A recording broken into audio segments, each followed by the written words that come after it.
Hello friends, कैसे हो।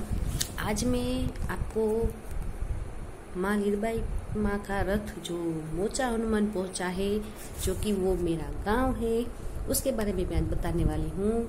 Mocha Hanuman जो पोरबंदर से माधोपुर से सोमनाथ के रास्ते पर जो जाते हैं, तब बीच में मोचा हनुमान करके जो मंदिर आता है, हनुमान जी का आश्रम आता है, जहाँ पर एक फ्रांस की लेडी है जो हनुमान जी की भक्त है और कई सालों से हनुमान जी के सेवा करती है।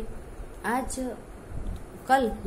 नहीं कल यानी वहाँ पर माँ लीरबाई माँ का रथ पहुँचा है और उस माता जी ने, संतोषगिरी नाम है उसका, संतोषगिरी माता जी ने उनका भव्य स्वागत किया है, पंखु चोखा से उनका स्वागत किया है और माँ लीरबाई माँ का सच्चे दिल से स्वागत किया है। और वो मेरा गांव है, मैं वहाँ की हूँ। मेरा बोर्न वहाँ पर नहीं है, मैं पोरबंदर में रहती हूँ। मेरे पिता की शादी से पहले ही शिफ्ट हो गई थी पोरबंदर में, तो मैं पोरबंदर की हूँ। लेकिन मेरे पापा का गांव है, यानी कि मेरा गांव है, वहाँ पर माँ लीरबाई माँ का रथ पहुँचा है। मुझे बहुत गर्व हो रहा है।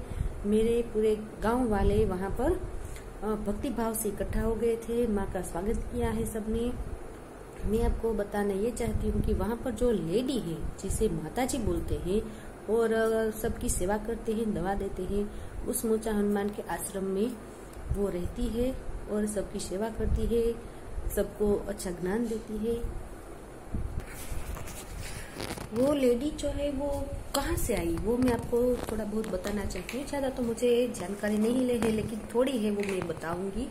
कि एक बार बहुत साल पहले, जब वो 14, 15 या 16 साल की थी, तब फ्रांस से आए थे, अपने परिवार वालों के साथ आए थे और माधोपुर के मेले में गए हैं। वहाँ उसने देखा कि ये सब लोग क्या कर रहे हैं। उसने थोड़ी बहुत जानकारी ली, भक्तों से बातें की, फिर उसे जिज्ञासा लगी कि ये भारतीय संस्कृति में ये सब हो रहा है, मैं पहली बार आई हूँ, मुझे ज्यादा जानना है। तो फिर उसने अपने परिवार वालों को बोला कि अभी मैं आपके साथ नहीं आने वाली, मैं यहीं रुकना चाहती हूँ, थोड़ा बहुत जानना चाहती हूँ।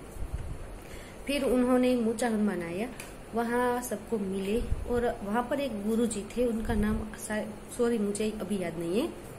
उनसे मिले और उनसे बातें की और उनसे कहा कि मुझे सब जानना है, भारतीय संस्कृति के बारे में, भारतीय देव के बारे में, उनके सब, यानी कि उससे सब कुछ जानने की जिज्ञासा हो गई थी। उसे इतना भक्ति लग गई थी उसे मन ही मन, कि नहीं अभी मुझे जाना नहीं है, वहाँ पर क्या है, कुछ नहीं है, लेकिन जो है वो तो यहाँ इंडिया में ही है। और माधोपुर के मेले में उसे दिल से इतना टच कर दिया कि नहीं अभी तो मैं जा ही नहीं सकती, और इसलिए वो यहाँ रुक गई। सबसे मिले, भगवान के बारे में जाना, फिर उसे लगा कि सांसारिक जीवन में तो कुछ है ही नहीं, अभी मुझे और जानना है। धीरे धीरे वो सबसे मिलती गई, बड़े गुरु से मिलती गई। उसने एक गुरु जी को अपना गुरु मान लिया और बोला कि मुझे अब जो आपने ये भक्ति भाव पूर्वक बातें की है, तो मुझे अब सांसारिक जीवन में कोई रस नहीं रहा, इंटरेस्ट नहीं रहा, अब मुझे साध्वी होना है। तो गुरुजी ने बोला कि नहीं, ये सही बात नहीं है, साध्वी होना कोई सरल बात नहीं है, बहुत कठिनाई आती है और फिर तब करना पड़ता है, संयम रखना पड़ता है। तो बोला मैं सब कुछ करूंगी। तो उनकी परीक्षा लेने के लिए उनके गुरुजी ने कठोर तप दिया। 14 साल तक उस संतोषगिरी माता जी को मौन व्रत रखना पड़ा था। उसका नाम कुछ अलग है, लेकिन फिर जब संन्यास लिया तो उनका नाम हो गया संतोषगिरी माता जी। गाँव वाले और आसपास के सभी लोग उन्हें माता जी कहकर ही बुलाते हैं। 14 साल तक जब उसे मौन व्रत रखा, कठोर परिश्रम करके उसने परीक्षा पास कर ली, गुरुजी का मन जीत लिया और दीक्षा के लिए तैयार हो गई। फिर उसने संन्यास लिया और उसे गुरुजी ने कहा कि अब तुम मोचा हनुमान में रहो, वहाँ आश्रम बनाओ, लोगों की सेवा करो और जो जितना वक्त मिले अपने भगवान में ध्यान दो। वो हनुमान जी की सेवा करती है। कहते हैं कि लेडी कोई हनुमान जी की पूजा नहीं करती, लेकिन ये माता जी जो है वो हनुमान जी की सच्चे दिल से पूजा करती है, सेवा भी करती है, उसकी आराधना भी करती है, आरती भी करती है, सब करती है। अब देखिए, अब जब भी जाओ पोरबंदर सोमनाथ के रास्ते पर जाओगे तो रास्ते में मोचा हनुमान का मंदिर आता है, मिलकर जाना, वहां जाकर मिलना उसे, आपको बड़ा अच्छा लगेगा। तो उन्हें तपश्चर्या की भगवान की भक्ति की और अभी वो माता जी के नाम से जाने जाते हैं। और सुबह जो है वो लोगों के साथ बैठकर बातें करते हैं, थोड़ा बहुत ज्ञान देते हैं, थोड़ी नई जानकारी खुद भी लेते हैं।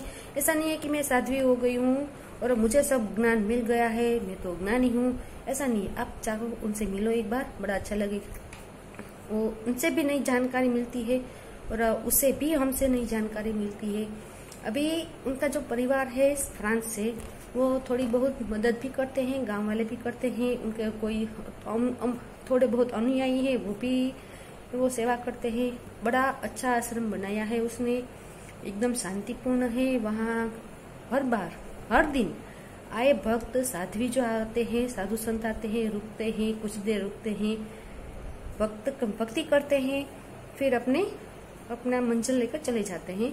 दोपहर को भक्तों को रोटी मिलती है और 4 बजे से 6 या 7 बजे तक वो सबको दवाई देते हैं, मुफ्त में दवाई देते हैं, हर इलाज करते हैं सबका। और कहते हैं कि उनका हाथ लगते ही ये छोटे मोटे दर्द तो ऐसे ही चले जाते हैं। तो वो है मेरा गांव, वो है हमारी माता जी, संतोषगिरी माता जी। एक बार आप जरूर जाइएगा, वहाँ आश्रम की मुलाकात लीजिएगा। और अब मैं दिखाती हूँ आपको हमारे गांव में आए हुए माता जी के रथ की थोड़ी सी झलक। देखिए हमारे गांव के लोग, उस मोचा हनुमान का थोड़ा बहुत झलक भी इसमें फोटो में दिखता है। और मेरे गुरुजी रथ में बैठे हैं।